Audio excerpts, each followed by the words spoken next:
All right, lesson 7.1 is the distributive property. So the distributive property basically is to multiply a sum or difference by a number. You got to multiply each term inside the parentheses by the number outside the parentheses. So you have to multiply everything by the number on the outside. So for example, 5 parentheses 6 plus 7 would be 5 times 6 plus 5 times 7. And then the same thing for 9 minus 3, the 8's on the other side, that's fine, the 8's on the outside, but we still got to multiply 9 times 8 minus 3 times 8. So use the distributive property to write each expression as an equivalent numeric expression, then evaluate that expression. Okay, so first we have to take 5 times 12 plus 5 times 4, and we call this the rainbow method because it kind of looks like rainbows. And then we evaluate. So 5 times 12 is 60, plus 5 times 4 is 20, and 60 plus 20 is 80, and that would be our final answer. So now the 8.2 is on the outside, but it's just on the other side of the parentheses, which is fine, but we still got to multiply.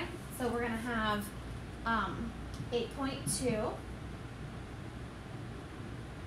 times 20 minus, this time there's a minus there, 8.2 times 3. So then 8.2 times 20, and we get 164, minus 8.2 times 3, and we get 24.6, and 164 minus 24.6, and we get 139.4. So that's how we use the distributive property. So you multiply the number on the outside by everything on the inside, and then evaluate if possible. All right, using the distributive property for mental math. So on a school visit to Washington, D.C., T'Challa and his class visited the Smithsonian National Air and Space Museum. Tickets to the IMAX movie cost $8.99. Find the total cost for 20 students to see the IMAX movie. You can use the distributive property and mental math to find the total cost for this movie. So basically what they want to do is they want to break down this $8.99. So we could, in parentheses, we could say 8, plus then we could say 90 cents, then plus we could say 9 cents. So we broke this down into 3 parts because it's 8 whole dollars, 10 cents basically, and then 9 pennies. So 9 cents. And then there are 20 students going, so the 20 could go on the outside. So if we did mental math, what we could say is 20 times 8 is 160, plus 20 times 90 cents, would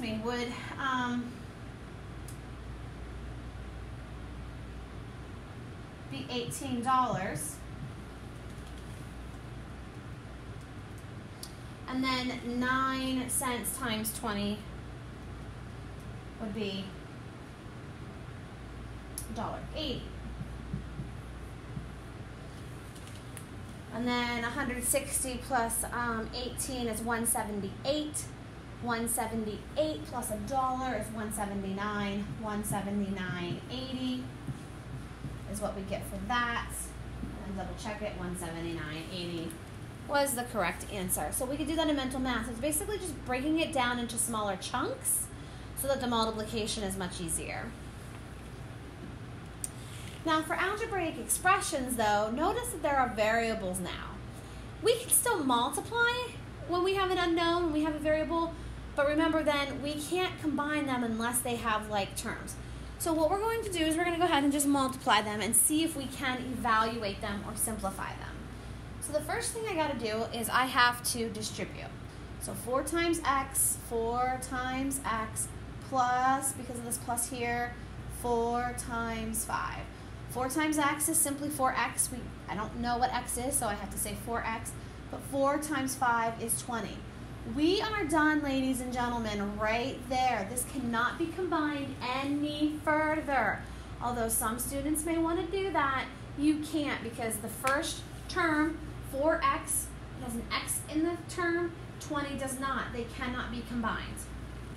All right, so let's go down the column here. So 3 times m would be 3 times m minus, and then 3 times 4 and then 3m, because I can't multiply that other than 3m, minus 12, and we are done right there because I cannot combine it any further. All right, the next A, 2/3 times D, and then minus, don't forget the minus there, and then 2/3 times 3, and then we have 2/3 D minus, and then 2/3 times 3 is simply 2, so we can simplify that, because if you multiply 2/3 by 3, you get 2. On to the other column, it doesn't matter that the 6 is on this side, we just go the opposite way. So 6 times y, I'm still going to multiply by whatever inside, plus 6 times 10. And then I get 6y plus 6 times 10 is 60. So all I have to do is just multiply those out.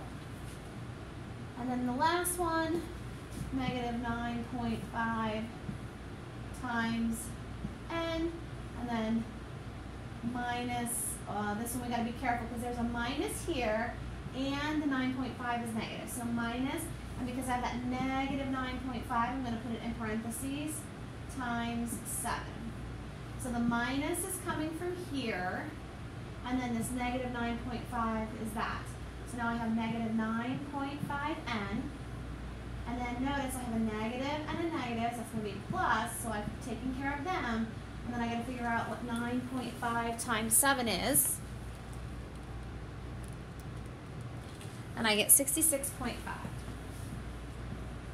And that is the distributive property. And remember again, I can't combine these because they don't have like terms.